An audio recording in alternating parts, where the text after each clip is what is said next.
¿Cómo funciona una MP40? Inventada por Heinrich Vollmer en 1938.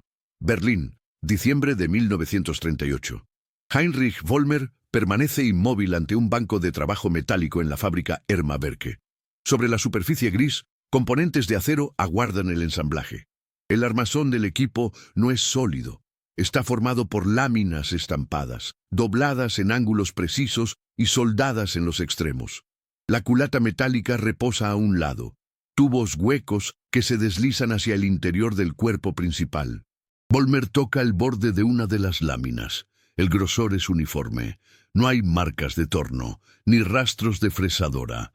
Solo la geometría limpia que dejó la prensa de estampado. Al lado derecho, el cerrojo macizo. La única pieza que aún se fabrica con procesos de precisión tradicional. Vollmer levanta la masa de acero sintiendo el peso, 450 gramos de inercia calibrada. Lo encaja en el cuerpo del equipo y tira hacia atrás manualmente. El resorte helicoidal se comprime bajo tensión.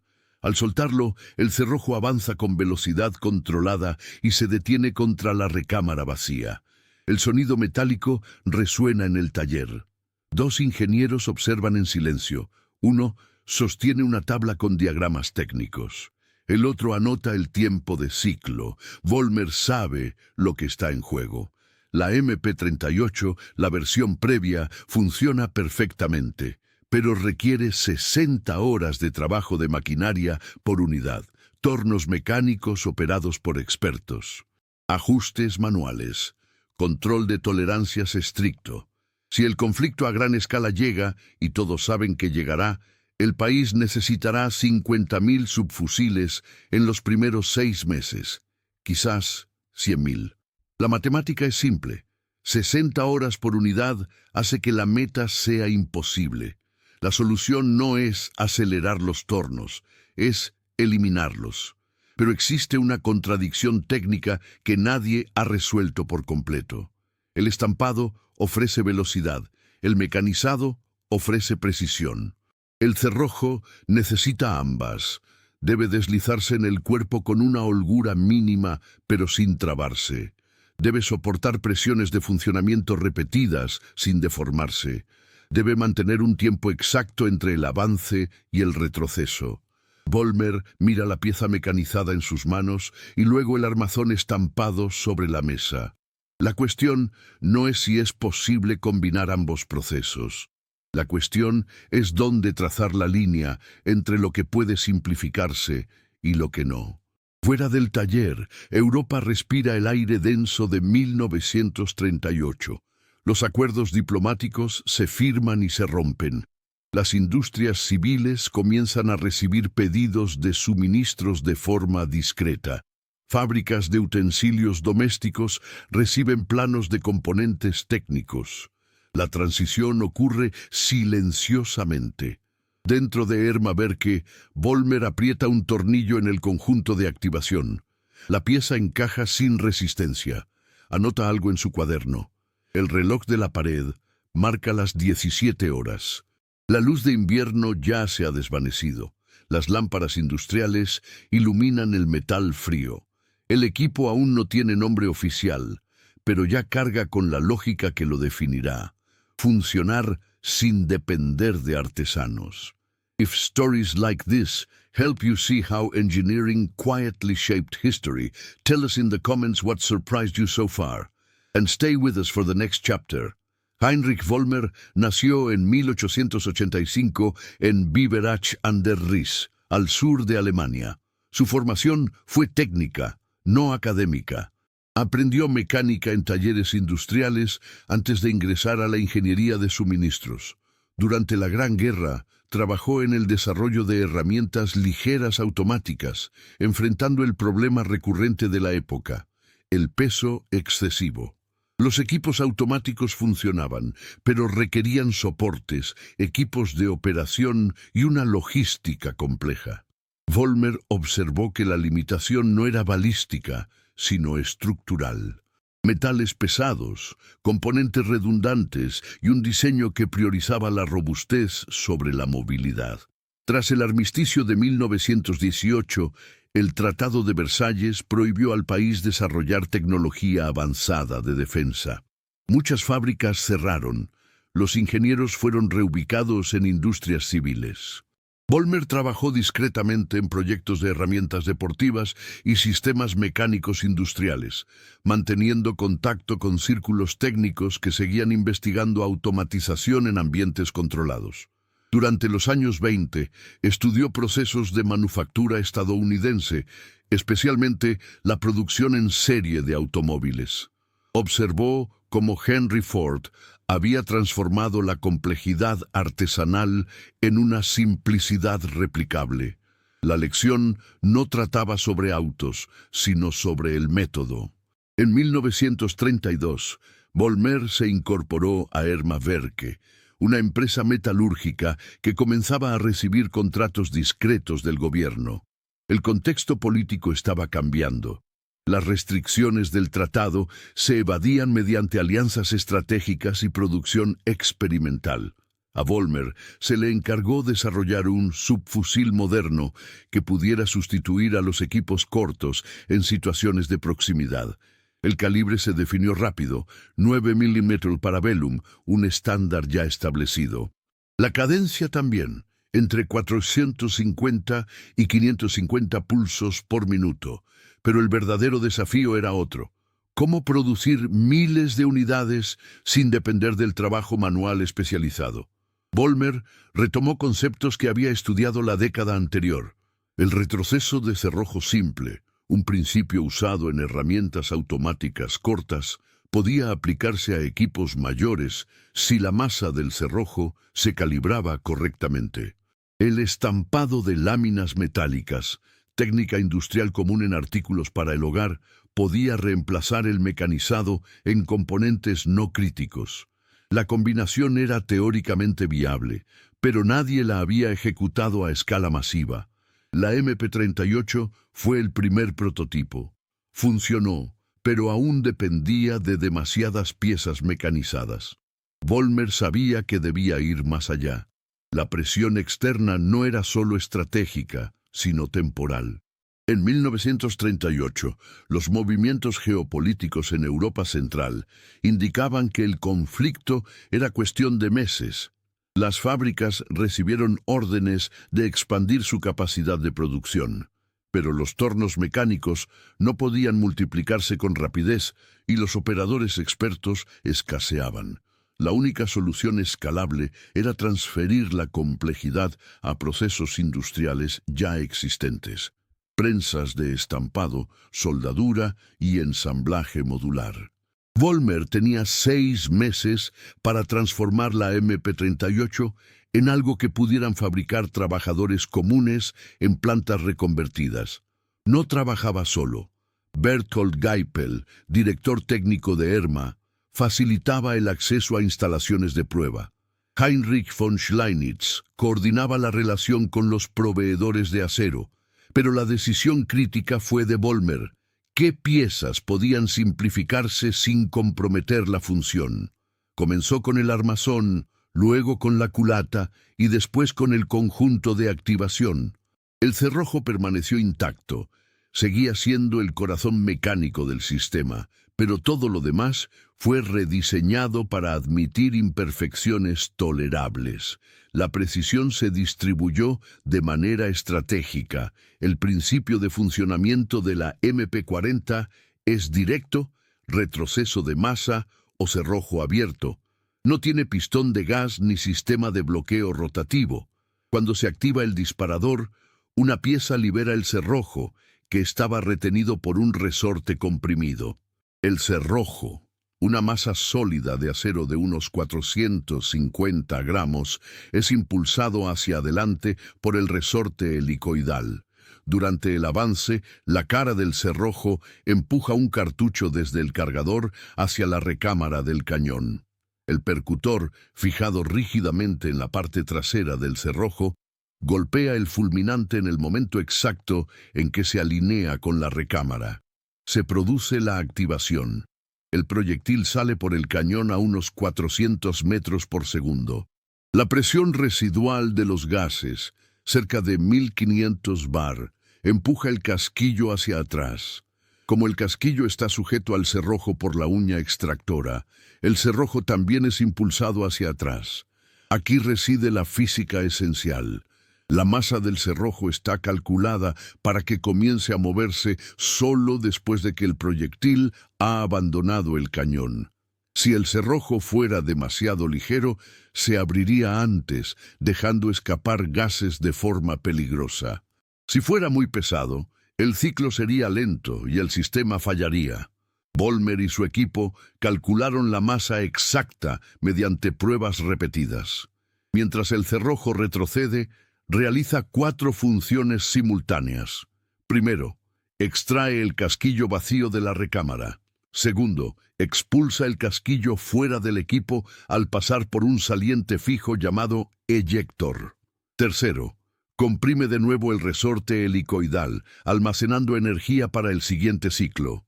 Cuarto, al llegar a la posición trasera máxima, el sistema retiene el cerrojo brevemente, pero si el disparador sigue presionado, se libera de inmediato y el ciclo se repite. Este bucle mecánico ocurre unas 9 veces por segundo. No hay electrónica ni computación, solo masa, resortes y sincronización física. Pero la verdadera innovación no está en el ciclo de funcionamiento, que ya se conocía. Está en la construcción física del cuerpo. Tradicionalmente, el receptor de este tipo de equipos se fabricaba a partir de un bloque sólido de acero. El proceso requería eliminar material mediante corte, una operación lenta, costosa y que generaba desperdicios. Vollmer sustituyó esto por láminas de acero estampadas. Una prensa industrial moldea la lámina en forma tubular. Otra prensa añade las aperturas para la salida de casquillos y la alimentación. Los bordes se sueldan. El resultado es un armazón hueco y resistente, producido en minutos en lugar de horas. La culata sigue la misma lógica. Tubos metálicos doblados que se pliegan cuando no están en uso. La resistencia institucional fue inmediata. Los oficiales técnicos argumentaban que las láminas estampadas no ofrecían la misma rigidez que los bloques mecanizados. Los ingenieros conservadores señalaban que las soldaduras podrían fallar bajo presión constante. Los inspectores de calidad exigieron pruebas de durabilidad que excedían los estándares normales. Vollmer no discutió. Se dedicó a probar. La MP40 fue sometida a ciclos continuos en ambientes controlados. Se realizaron 10.000 activaciones sin limpieza previa. El equipo se expuso a lodo, arena, agua y temperaturas bajo cero. El cuerpo estampado resistió. Las soldaduras no fallaron. La simplicidad demostró ser más robusta que la complejidad. Do you think this design choice was inevitable or a risky gamble at the time? Share your view in the comments and pass this story to someone who enjoys understanding how things really work. Primavera de 1939. La línea de producción experimental en Ermaverke opera a ritmo acelerado. 12 estaciones de trabajo transforman láminas planas en cuerpos de equipo cada 8 minutos. Vollmer observa el proceso completo por primera vez fuera del entorno de prototipos. La primera estación corta la lámina bruta a las dimensiones aproximadas. La segunda la alimenta en la prensa de estampado, donde toneladas de presión moldean el perfil tubular. La tercera suelda la unión longitudinal. La cuarta perfora las aperturas laterales para la expulsión y el área de carga. La quinta instala el riel interno por donde se deslizará el cerrojo. El problema surge en la sexta estación. 3 de cada 10 cuerpos presentan un desalineamiento mínimo entre el riel interno y el eje central del tubo. La diferencia es de 0.4 milímetros, invisible al ojo humano, pero suficiente para crear una fricción irregular en el movimiento del cerrojo. El operador intenta ajustar cada pieza manualmente. Vollmer interrumpe la línea. No quiere ajustes manuales. Los ajustes manuales significan dependencia de la habilidad individual y variaciones entre turnos. Significan que la línea no es verdaderamente industrial. La solución llega de un ingeniero llamado Otto Brenner, experto en herramientas de estampado. Propone modificar la matriz de la segunda estación, añadiendo guías internas que obliguen a la lámina a alinearse automáticamente antes del prensado. La modificación requiere 3 semanas de trabajo de herramental. Vollmer la aprueba. La línea se detiene. Mientras tanto, él se concentra en otro componente crítico, el cargador de suministros. El cargador original de la MP38 se fabricaba en latón estampado, un material caro y de suministro limitado. Vollmer prueba alternativas. El acero estampado funciona, pero añade peso. El aluminio es ligero, pero más difícil de soldar con fiabilidad. Opta por el acero, pero rediseña la geometría interna para reducir el grosor de las paredes sin comprometer la resistencia estructural. La nueva versión pesa 180 gramos en lugar de 220. Parece un detalle trivial, pero multiplicado por 100.000 unidades representa 4.000 kilogramos de metal ahorrado, material que puede destinarse a otras necesidades industriales. En abril, la línea reinicia con las matrices corregidas. El desalineamiento desaparece. La tasa de rechazo cae del 30% a menos del 2%. Vollmer solicita la producción de 50 unidades completas para pruebas de campo. 20 se envían a instalaciones de evaluación técnica. 10 van a entornos de prueba extrema, cámaras climáticas, tanques de inmersión y simuladores de vibración. Las últimas 20 permanecen en la fábrica para desarmado y análisis posterior al uso. Los resultados llegan en junio. No hay fallas estructurales. 2 unidades presentaron una interrupción del cerrojo después de 8.000 ciclos. El análisis reveló acumulación de residuos en el riel interno, un problema que se resolvió con una geometría ligeramente modificada para facilitar la autolimpieza. 3 cargadores mostraron abolladuras leves en los bordes superiores. Se añadió un refuerzo localizado en la siguiente revisión de estampado. El resto de los equipos funcionó dentro de los parámetros aceptables. Vollmer anota cada detalle. No busca la perfección, sino una consistencia que se pueda replicar. La diferencia es fundamental. La perfección exige un control total, algo imposible en una producción acelerada.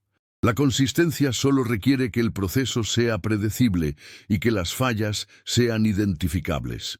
La MP40 se está refinando no para ser el mejor equipo posible en teoría, sino para ser el mejor que trabajadores comunes puedan producir a gran escala bajo presión de tiempo. Verano de 1939. Llega el primer pedido oficial, 10.000 unidades para finales de año. Vollmer sabe que Erma Werke no podrá cumplir el plazo por sí sola. La solución es distribuir la producción. Fábricas civiles en Berlín, Hamburgo y Múnich reciben los planos técnicos y las especificaciones.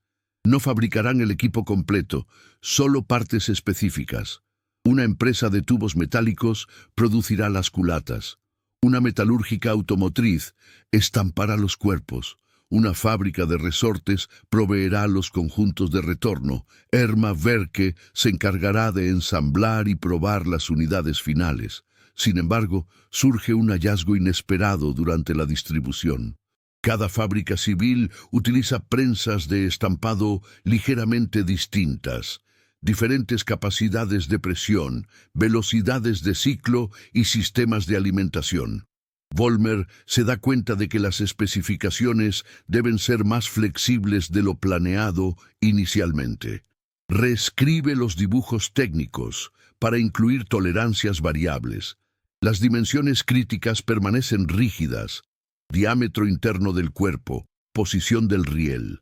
Pero las dimensiones secundarias pueden variar dentro de márgenes definidos. Esta decisión, aceptar una variación controlada, es la verdadera revelación. Tradicionalmente, los ingenieros de defensa exigían una uniformidad absoluta. Cada tornillo debía ser idéntico. Cada componente debía ser intercambiable sin ajustes. Vollmer invierte la lógica. Los componentes no tienen que ser idénticos si el sistema final funciona. El armazón estampado por una fábrica en Hamburgo puede tener un grosor de pared 0, 3 milímetros distinto al de Múnich. Mientras ambos soporten las presiones de uso y alojen el cerrojo correctamente, la diferencia es irrelevante. Esta filosofía permite algo revolucionario: escalabilidad instantánea.